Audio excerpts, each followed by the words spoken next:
This is the current federal tax developments for the week of June the 28th, 2021. Current federal tax developments are brought to you by Kaplan Financial Education and by your state society of CPAs. I'm Ed Zollers, and we're broadcasting this week again from Phoenix, where it's nice, warm, and hot. And we'll talk about some of the things that have come up this week in the area of federal taxes. We'll start by looking at something that the Journal of Accountancy reported on Friday, which resulted in the question of a CPA, or I should say, the issue of whether the SBA is going to be withdrawing their PPP loan questionnaires.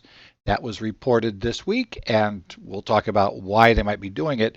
It's reported to be withdrawn in response to a lawsuit that was filed in December by the Associated General Contractors of America. And we have some release from them, follow-up questions by the Journal of Accountancy to the Association of General Contractors of America, and kind of talk about where we sit there.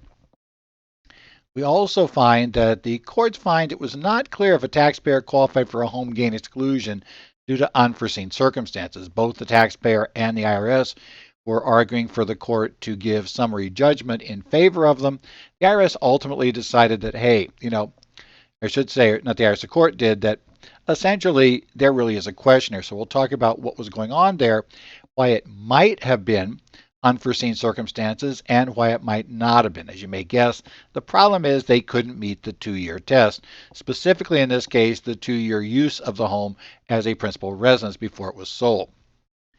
We'll talk about the IRS extending through June 30 of 2022 the special rules that allow remote witnessing of certain documents being signed for qualified retirement plans. The IRS had first given this relief last year related to COVID. They extended it afterwards, and now they've extended it one more time. And they are also asking whether we should permanently allow, this is probably one of those things we're going to see coming out of the pandemic, where certain things that were allowed during the pandemic temporarily may have proven not to be as big a problem as the agency had feared they might be, or people got more used to it. Let's be honest. Most people probably didn't really know what Zoom was before 2020, and today probably almost everybody knows what Zoom is, or at least has some vague idea, even if they've not used it. So conceptually, we're going to talk about the ability to use those sorts of features to get documents signed. And finally, just more a cautionary tale, a CPA's conviction for assisting in the filing of false returns by a client was upheld by the First Circuit. The First Circuit specifically rejected the CPA's defense of, I just used what the client gave me as a defense, and we'll talk a little bit about why they didn't buy that line and limitations of what a client tells you, and when you can rely upon it and when you can't. And there are times both ways. We can rely sometimes we can't, and that gets back in this case. But let's start out with what we think will be good news. At least you have a client that got a PPP loan in excess of $2 million. And this is a statement from the Associated General Contractors statement that was published on June the 23rd and then was picked up by the Journal of Accountancy last Friday. So on the 25th, the Journal of Accountancy published an article related to this. And so the question became, well, what exactly did we see come out on this? So let's talk about how things worked and what came out on this structure. So the issue was, there was a June the 23rd statement issued that the SBA will be withdrawing the questionnaires used for Paycheck Protection Program loans of more than $2 million. If you remember the history of the program, we went through a lot of fun last year. And you may remember the back and forth over the loan applications of Ruth Chris Steakhouse and similar questions that were raised about applications filed on behalf of Shake Shack and Potbelly Subs. That got a lot of negative commentary from especially the chair of the Small Business Committee in the Senate at the time, Senator Marco Rubio of Florida. And so all of this hubbub went, and Marco was saying that nope, you people had to certify that you really needed this loan, and we're going to hold you to that. And in fact, that if you've been lying about that, we're going to force you to repay the entire loan, etc., etc., some saber rattling. Now, this put pressure, of course, on the SBA to come up with some ideas about this, and eventually we were told that loans in excess of $2 million would be subject to special reviews by the SBA to look at the necessity of the loan. In late last year, the SBA issued two specific forms. Form SBA 3509, the Paycheck Protection Program Loan Necessity Questionnaires, which was for for-profit borrowers, and the related Form 3510, which was the same necessity questionnaire background, but this time for not-for-profit organizations. And any organization, effectively how it ends up working, is any organization that had a loan of over $2 million was ending up getting these questionnaires, which went into a lot of detail that we discussed and they were issued. And they were looking at issues like, did you really have a drop in business in late 2020? Did you seem to have some real financial distress in question? And went through a lot of issues. Now, the Associated General Contractors on December 8th of last year filed a lawsuit.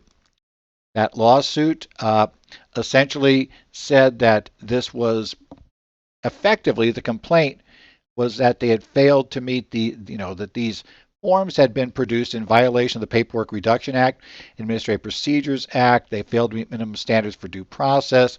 They didn't give a 60-day exposure period. And they essentially were using these rules to retroactively impose a post-loan need test on these loans. And they pointed out that, in fact, at the time the loans were granted, all they had to do was make a good faith certification that the uncertainty of current economic conditions, made the loan necessary. So if, in fact, we could show that there was not that level of uncertainty, we apparently were still good for what was going on. Well, they said, well, obviously, now we're trying to kind of look at some basic rules about what actually happened to liquidity, what happened to essentially sales during that period, and all of those issues that could not reasonably have been anticipated at the time that the loans were taken out. And so we basically get into that. Well, obviously the lawsuit has moved forward, and what the Associated General Contractors stated, Brian Termale, which is a Vice President Public Affairs Strategic Initiative, said that effectively the group had been informed by attorneys for the Department of Justice that the SBA has now begun the process of withdrawing the questionnaire. They submitted a formal request to OIRA, right, which is the Office of Information and Regulatory Affairs of the Office of Management and Budget. And once that process is finalized, the SBA will make a formal announcement about the fact via updated frequently asked questions. We do not know the ultimate timing on that, but according to the Associated General Contractors, what they've been told by the Justice Department, it's essentially a done deal. Now, this gets us into an interesting situation right now, because we are starting to hit the end of the 10-week, basically the 10-month period during which you must submit an application. Remember, we're supposed to submit our applications by 10 months after the date that our covered period ended, and now we're starting to hit those 10-month periods where the 24 weeks ran out if somebody got their loan early. Obviously, a question arises as to what other changes will be made to the FAQ when they withdraw this application. Are we going to see anything else changed? What will be the real changes about the review? Because currently, what we found out is, for the most part, the SBA has been leaning heavily, it appears, on these questionnaires as part of the review to, in essence, let them come to conclusions whether there was an appropriate certification of necessity. My guess would be, to be totally honest, that this is probably a problem that the SBA just wants behind them. I suspect there may be no real changes, and what may really happen is $2 million plus loans may get approved for forgiveness faster. They still have, of course, a long time period to review later if something comes up, and I'm sure they'll think about that as their option going in. But essentially, I wouldn't be surprised to see them back off entirely. Remember, this program was started due to the outrage that came about those early loan application programs.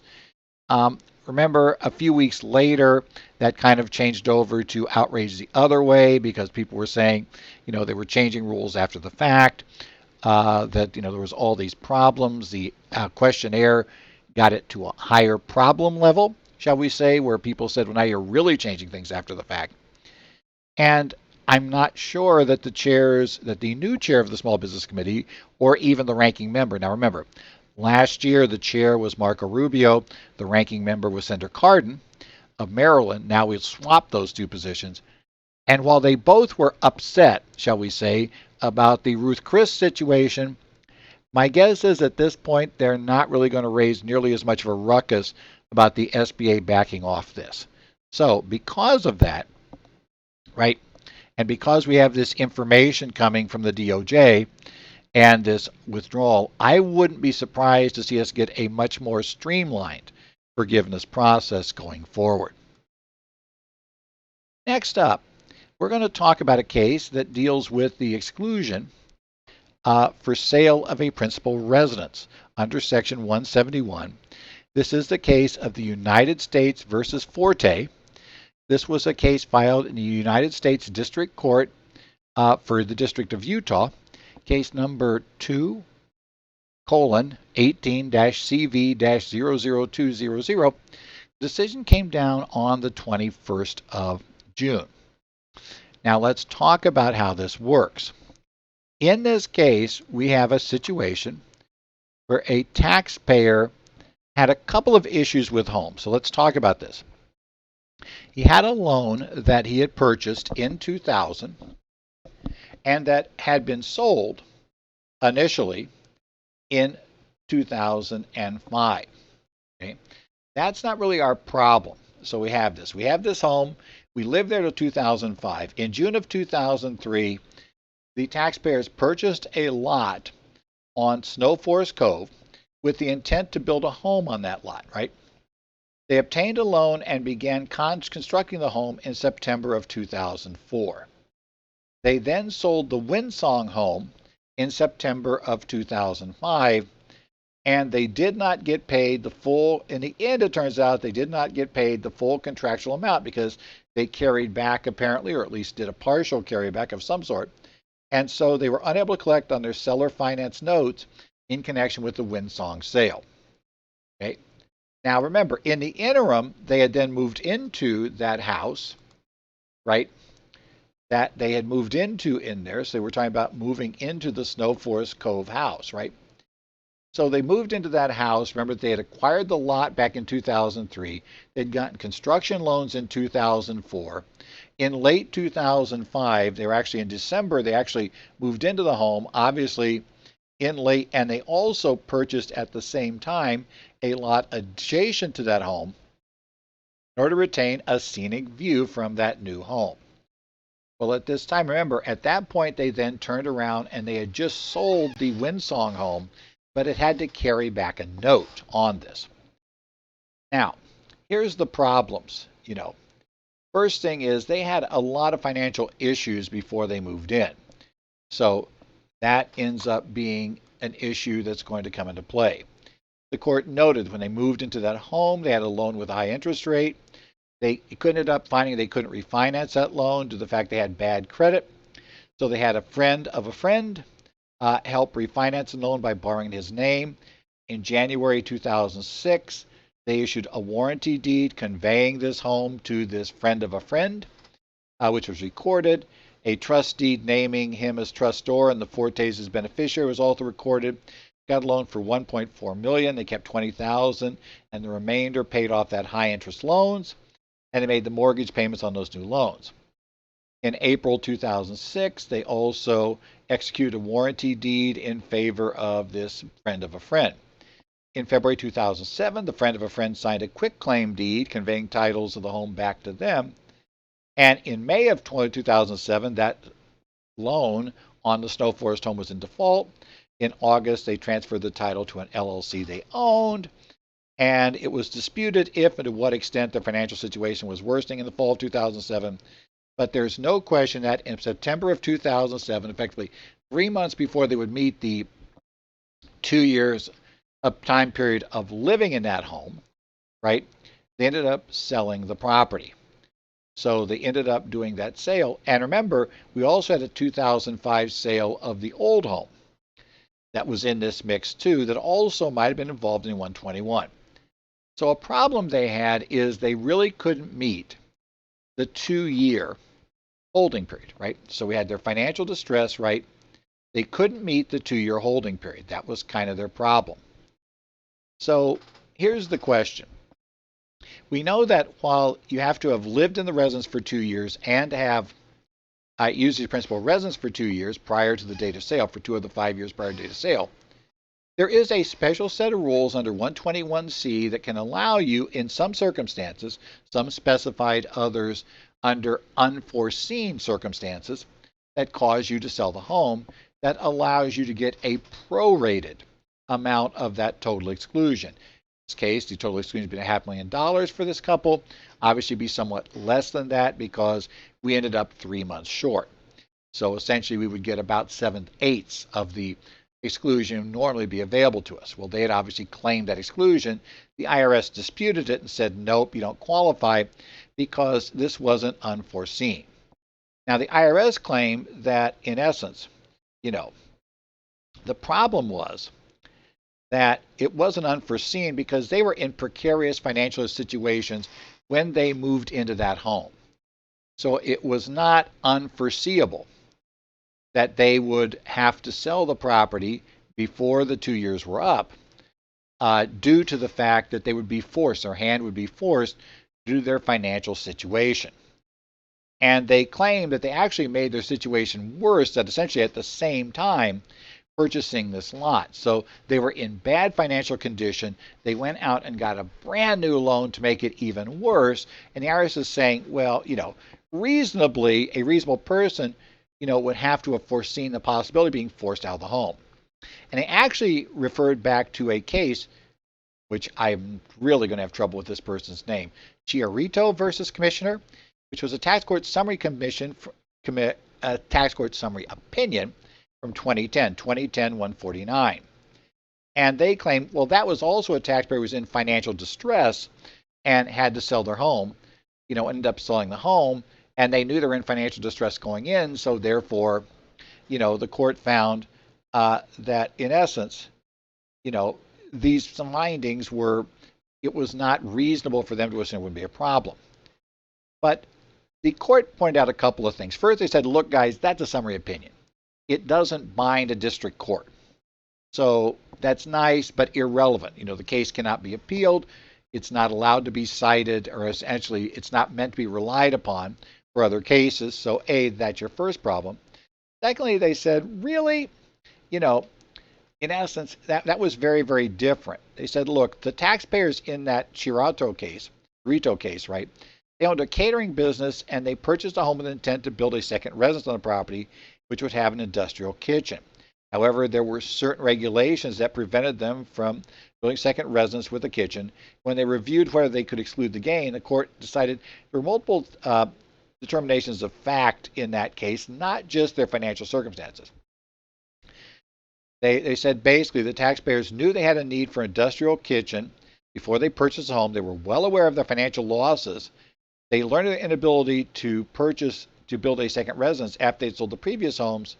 And there was evidence that their sale of the home was attributable to a preference for another home, all precluding their ability to exclude the losses based on unforeseen circumstances.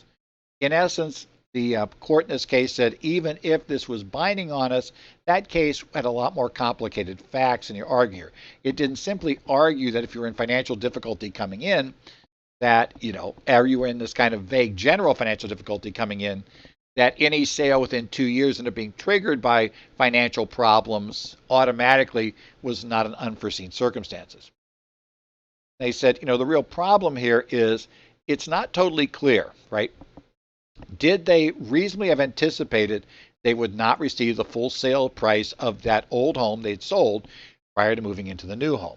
Now, the court kind of implies that if they knew there was a reasonable possibility, of that happening, that maybe it was reasonably foreseeable and therefore they wouldn't qualify. But they said, but that's a matter of facts here. The IRS did not produce evidence showing that essentially, the taxpayer should have known about that issue.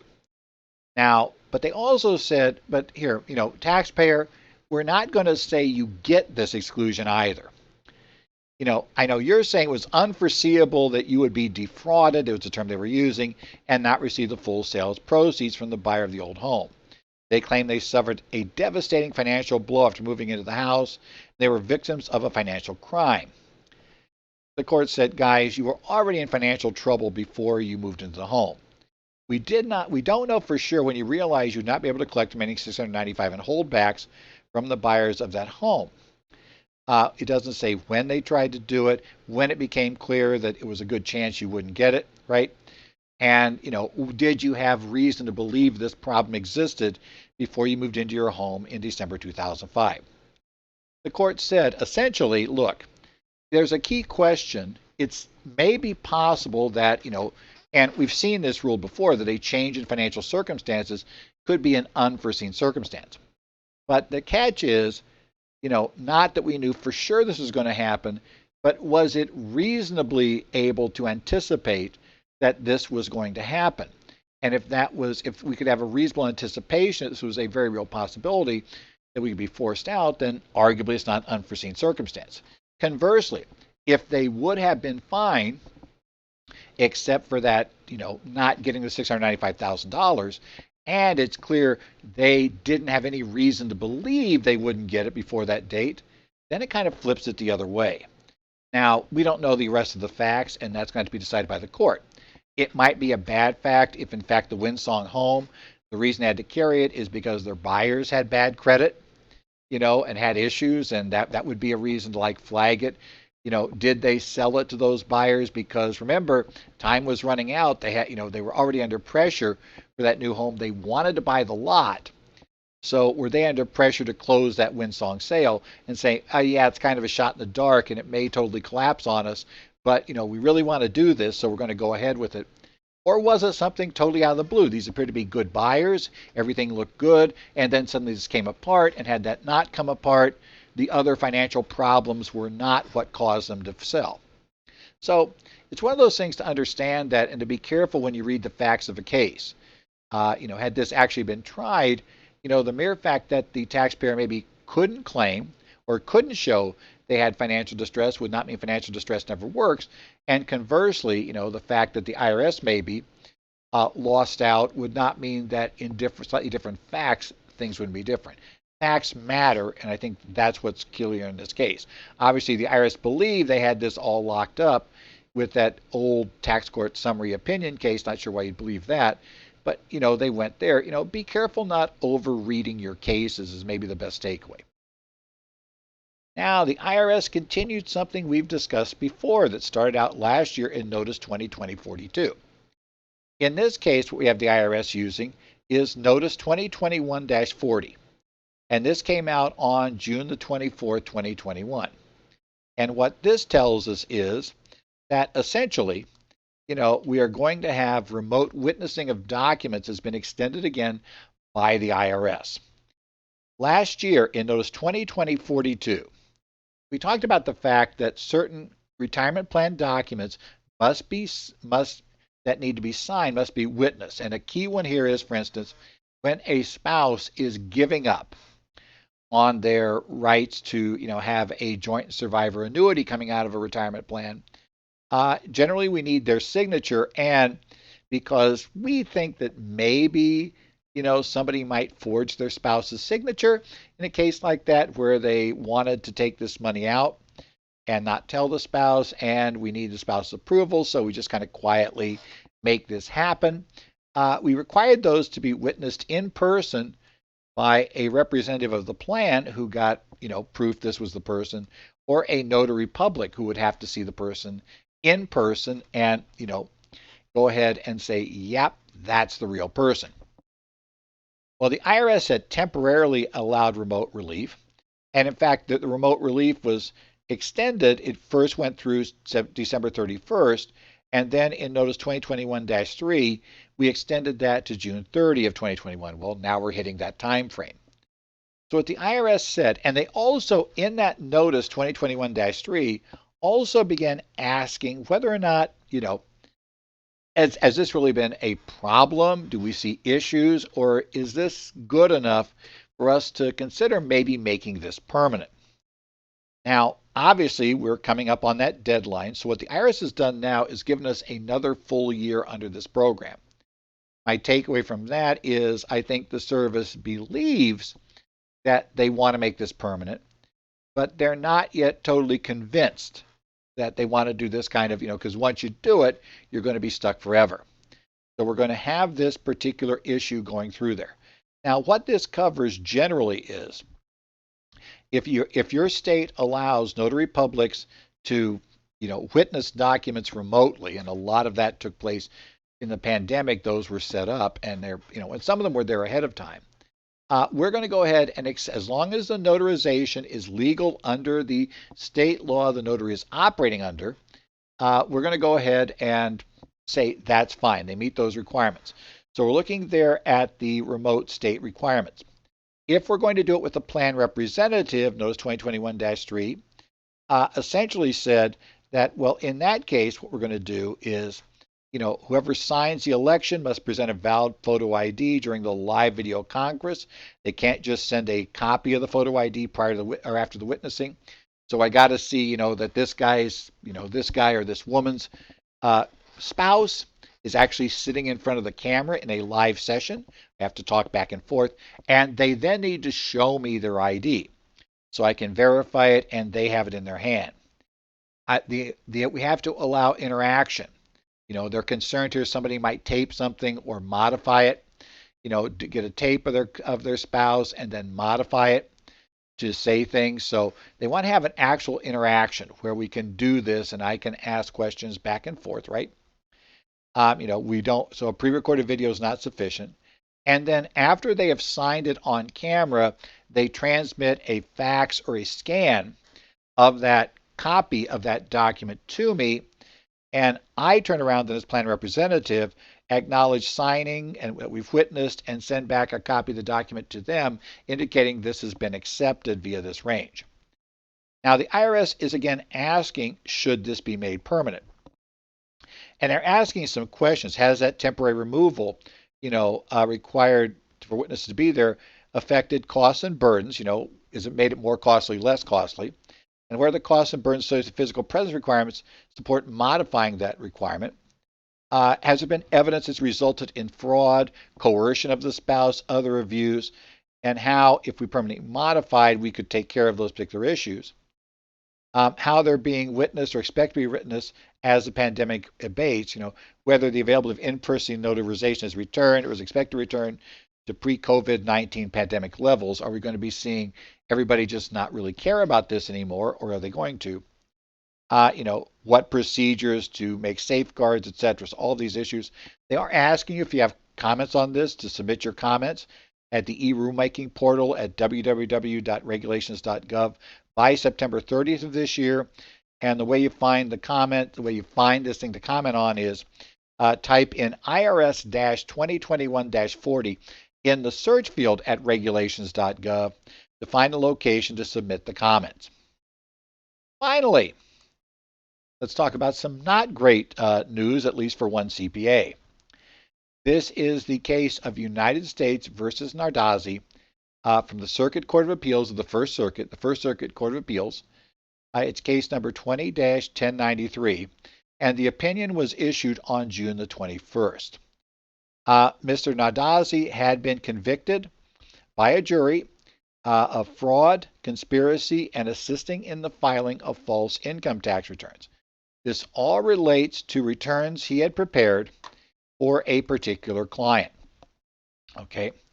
Now, these particular problems, the client had, with positions on the returns, had effectively avoided just under $600,000 in federal taxes.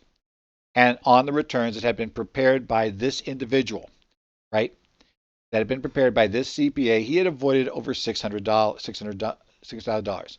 Now, some of the things he had done, he had used his law firms to pay personal expenses, such as tuition, credit card bills, vacations, car purchases, and shopping expenses, and he would classify those as tax-deductible business expenses reducing his firm's taxable income by $2.2 million over a 4-year period. Right? So that also cost him at the corporate level nearly $800,000 in taxes. So he had a C Corp and he had individual. So he had a couple of things. They also assigned nearly $400,000 of the law firm's revenue to the attorney's spouse, even though she did no work for the firm. That allowed her to make a maximum tax deductible SEP IRA contribution. And by doing that for the years in question, they had additional $267,000 in deductions on the returns, again causing issues. And he also prepared and filed a return on which he improperly classified a $420,000 stock purchase as an IRA rollover. In essence, they had taken IRA funds, used them to buy stock outside the IRA, not in the IRA custodian structures. He treated that as a rollover. He avoided paying any taxes or withdrawal penalties on the $217,000 withdrawn from the SEP IRA and $105,000 from his SEP IRA, $105,000 from his wife's IRA. With those monies going in to buy the stock. And he also failed to report his use of approximately $150,000 of business funds to pay off a personal loan as taxable income. And the CPA does not dispute on appeal that each of these instances, get that name, impeded the IRS in collecting the proper amount of tax. Right? So obviously this guy had a bunch of tax issues that ended up being on this return. And so we have an understatement of taxes of well over $1 million involving his C corporation and involving his personal return. Now we got to figure out, okay, the CPA is kind of arguing that, wait, there's no evidence I conspired with this client, right? And saying, realistically, look, I just prepared the returns based on what the client and the bookkeeper gave me. And I was just totally out of the loop here. I didn't know what was going on. So poor little me, you couldn't do this. The court really said no. A reasonable jury, because this is the level of test here, is this conviction just totally unsupported by the evidence? And the court even said early on that it was strong evidence that the jury can look at your actions and consider other information. We're rarely going to find somebody sitting down there is, please defraud the federal government on my behalf, and the CPA or the taxpayer saying, oh yeah, I'll do that. I will help you to defraud the federal government on your behalf. And, we won't have this written documentation of a conspiracy. So they say, no, you can look at this versus the actions of the party. And they noted, in fact, that the CPA had discussed the problem of double taxation between corporate and personal taxes for a C corporation in a journal article and at seminars. Didn't say if he presented at seminars, but it seems to imply that he did. So he had basically, written articles holding himself out as an expert, talking about this double taxation problem. So therefore they say, well, A, he's perfectly aware that if these expenses are being paid by a C Corp that are personal, that's a major tax issue, right? Because there should be a dividend and there should be corporate tax paid, because that would be a dividend if it's not really a business expense, right? They said also he's an experienced CPA, had particular knowledge of these issues. He said, he repeatedly mischaracterized personal expenses, business expenses, allowing him to claim millions of dollars in business tax deductions. And part of that is, okay, maybe it didn't say on there these were personal, but the theory being that given his level of involvement with the client, he should have at least noticed that these expenses appeared to be somewhat on the high side, shall we say, in that case. And at least 2 instances, that withdrawal of the SEP IRA funds to buy $420,000 worth of stock and the use of business funds to pay off personal loan. And this is probably the most problematical issue for the CPA. The CPA had expressly informed that attorney that the transactions would have rather severe negative tax consequences.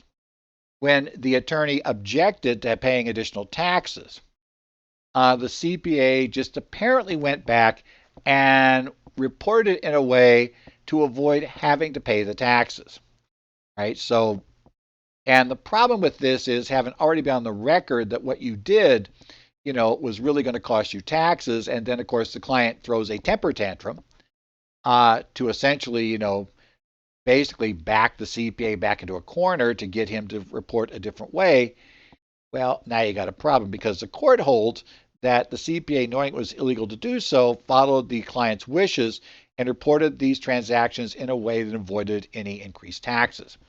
And my bet would be with no disclosure or a justification for the position, because the client wouldn't like that one either.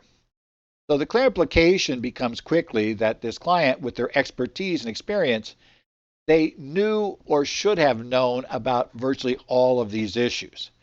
And the fact that what really appeared to be happening is that when the client balked, the CPA quickly got the impression, right, that A, don't ask too many questions, and B, don't make me owe tax, whatever you do. So kind of indicated, therefore, that the CPA had continued on preparing these returns for all these years, that there was an implied conspiracy here to assist this taxpayer in avoiding taxes, right? And as the opinion concluded, it says, look, a jury could easily conclude that the CPA knew the personal expenses could not be claimed as deductions, knew the tax implications of this attorney's financial dealings. He knew those consequences when he proposed to create backdated corporate minutes, declaring a dividend that could be used to reduce or eliminate the loans. It's even stronger by advising them on certain transactions and then backed off of that. Be very, very careful. I mean, there's a lot of bad features here, and there are things that I have heard CPAs kind of even in courses openly suggest, well, why don't we go back, and because, I know they took too much out of the S corporation, it's an excess distribution, why don't we go back and just write up a loan document and treat that as a loan to the taxpayer? Or let's say a loan from the corporation to the taxpayer. Why don't we go back and, do all these, put these minutes in and backdate them? I mean, okay, first key, backdating is never good. It's always going to be bad. Secondly, when we talk about this, now obviously these were big numbers. That's what brought everything to IRS attention, and this attorney kept pushing. But the problem is that clients can start small and get used to pushing on areas that would never get the attention of the CID, but they then grow in size, and suddenly they're still pushing on the same issues, but the numbers now have gotten way large enough to get attention. It's not okay to backdate documents. It's not okay to create loans after the fact, right? It's not okay to, try to invent a justification for not taxing something that you really know should be taxed, and that's apparently what got this CPA in trouble. And attempting to claim at the end of the day that I was relying on the client and the bookkeeper, that generally doesn't sit. In fact, unfortunately, what happens all too often is that the client in a case like this turns around and claims, I had no idea this was wrong. I told my CPA everything and he said it was all good.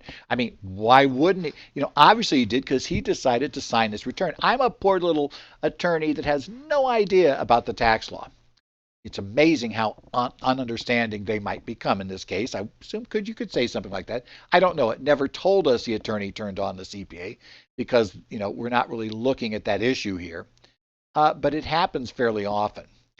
So, people will turn. When CID shows up, they love to throw the CPA under the bus. That's a normal issue. So, yeah, that's a real problem and a real issue. So, just take care, and it's good to review cases like this to see exactly what happened. And you're going to see situations in here that you've definitely had clients kind of push you to do before, or you're going to hear about situations. I know I do in a case like this, where I've had people ask me in courses, well, it's not a problem. You just backdate a loan. It's like, guys, do you understand what that does if it does get bad enough and CID comes in? That backdating documents looks very, very criminal at the end of the day. So be careful there. Okay, this has been the Current Federal Tax Developments here for the week of the 28th of June. Current Federal Tax Developments brought to you by Kaplan Financial Education and by your State Society of CPAs. We'll be back here next week. As always, I want to remind you, if you're a member of the societies in Arizona, New Jersey, Illinois, get my whole group in there, right? Washington. I do kind of watch Minnesota. I watch their Connect sites. and do it. I'll also say I'm beginning to watch a similar site for the Idaho Society.